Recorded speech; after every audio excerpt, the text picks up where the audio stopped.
Welcome back to our class. Don't forget to subscribe if it is your first time to visit our channel. Today's class is we're gonna be talking about homeostatic regulation by the kidney. So it means that how does the kidney regulate the amount of water? How does the kidney regulate the amount of salts? And how does the kidney regulate pH of the blood? So let's start by saying that homeostasis is the ability of the body to maintain a stable internal environment. It means that when you talk about internal environment, we're talking about maybe blood. The content in the blood must be kept constant. But homeostasis does not take place on its own. It requires a mechanism which helps in bringing back these situations back to normal so that homeostasis can take place. And this mechanism is called the negative feedback mechanism. For example, the body temperature is kept within a narrow range of about 37. So it means that above 37, then it means that above 37, the temperature is too much. Then it means that we classify you as maybe you have a problem or you are a sick person. So we're saying that. Another one is the pH of the body or of the fluid. It must also be kept constant. The amount of hydrogen ions present in the fluid or in the blood must be kept in almost a specific limit. Then another one is composition of these fluid need to be kept constant. For example, the blood sugar, the salts which are there, all those things must be kept constant. But how is this important?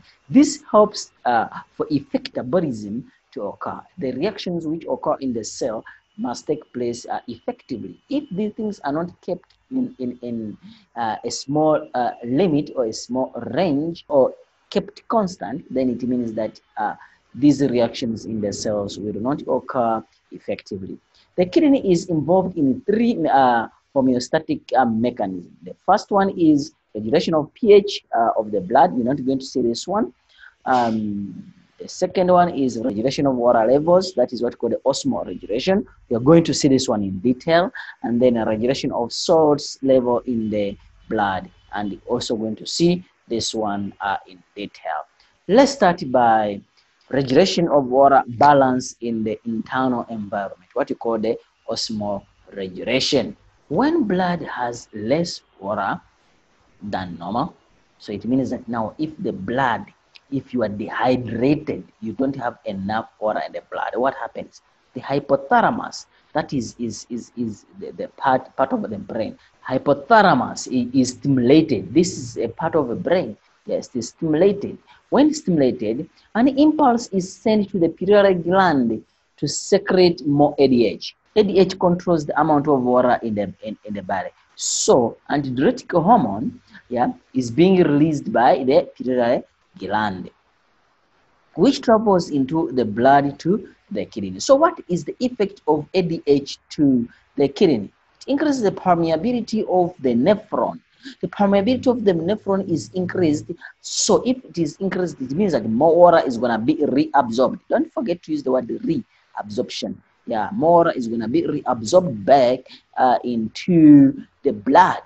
And then because you are dehydrated, now it means that you're going to have a lot of water, or you're going to have the water is going to rise back to normal. And then you're saying that water level in the blood returns to normal. So if you have less water, then hypothalamus stimulated. When stimulated, ADH is being produced by the pituitary gland, and then this ADH goes to the nephron, makes the nephron more permeable, and then the more water is being reabsorbed, and then the level of water goes back to normal. In this situation, this is when you urinate urine which is a little bit yellowish. It means that you don't have enough water in the blood.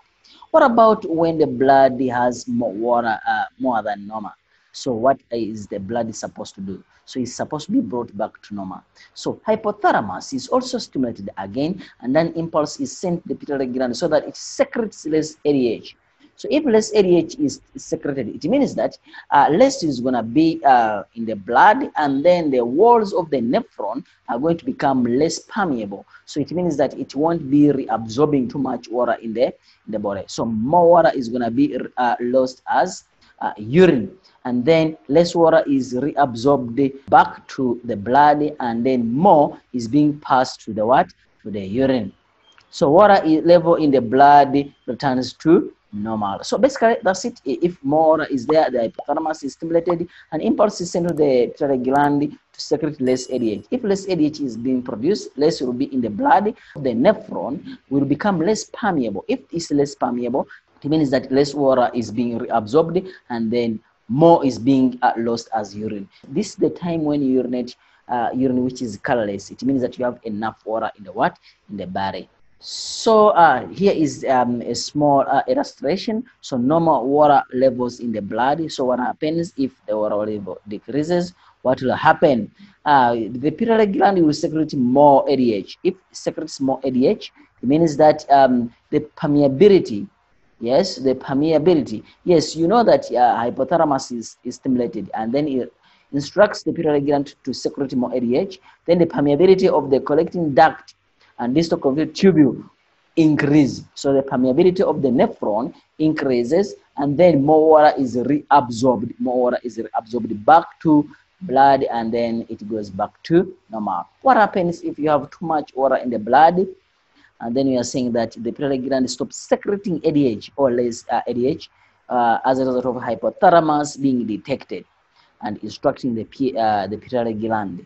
So what happens? The permeability of the collecting duct or the nephron is going to be decreased, and then less water is going to be reabsorbed back to blood, and more is going to be lost as urine. And then if it happens like that, then the water level goes back to normal. So this is what called the negative feedback mechanism. It's like you eating food. When you eat food, when you're hungry, you eat food and then you go back to normal. If you eat too much, then you have to vomit and then you go back to normal. So it's like that. It's the negative feedback mechanism which bring about what called the homeostasis. All right, what happens to the salts? So you have to know how do we write in the exam. So this is how we write. When the salt level in the blood increases, yes, what happens? The adrenal gland is stimulated to secrete aldosterone. Aldosterone is the hormone responsible for reabsorption of the salts. So it means that aldosterone and ADH, they work together. I'll explain that. So we are saying that aldosterone decreases the reabsorption of sodium ion from the renal tubule in the kidney to the blood vessel. If now because you had too much of it, then now the aldosterone is going to make the nephron to reabsorb less sodium ions, and then what happens? It means that more of sodium ions are going to be lost as urine, and then we are saying that the salt level in the blood now decreases, and then it goes back to normal. What happens when the salt level is too low or it decreases? What happens? So the aldosterone must also work again there. So we are saying that the adrenal gland is stimulated to secrete more aldosterone. So if you have less salts in the blood, so more aldosterone is being released. If it is being released, aldosterone is going to make the walls of the nephron to reabsorb more of sodium ions. Why? Because we need it. It is low here. And then salt, it means that more salt are being reabsorbed, and then the level of salts in the blood increases. And then once it increases, then it goes back to normal. So basically, aldosterone and ADH, they work together. Remember, if you have too much water, then it means that you have less salts. Too much salts, then it means that you have less water. Yeah, so basically that's it. And then this is how it's being illustrated. So you're saying that salt level decreases, yes, and then once it decreases, what happens? Then it means that the adrenal gland will secrete more aldosterone. The aldosterone will instruct the nephron to reabsorb more of sodium ions because the salt levels have decreased, yeah. And then if more of sodium ions have been reabsorbed, then the salt level will increase, and then it goes back to normal. So just know that if you have decrease here, the last statement must be increase, and then it goes back to normal. And then what about when the salt levels increases? So what happens in the blood? Adrenal gland stops secreting aldosterone or less aldosterone, and then this will instruct the nephron to reabsorb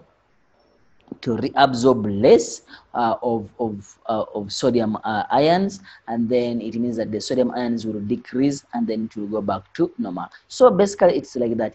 Some people will ask me that, but here it shows that it is going up here. This is not up, it's only that this is the is how the screen is. If you turn your phone or your laptop upside down, you'll find you'll find out that this part will be down and then this one will be up. So it's just a screen. It's not in 3 dimension. Yes, it's just a screen. It's just that I can put up, it goes increase this side, or I can put it this side. So that one doesn't matter as long as you have the correct answer. So next time you're going to look at population. Don't forget population ecology. We'll come back for population ecology. Don't forget to subscribe so that you don't miss these classes each and every day, every week. We release new classes.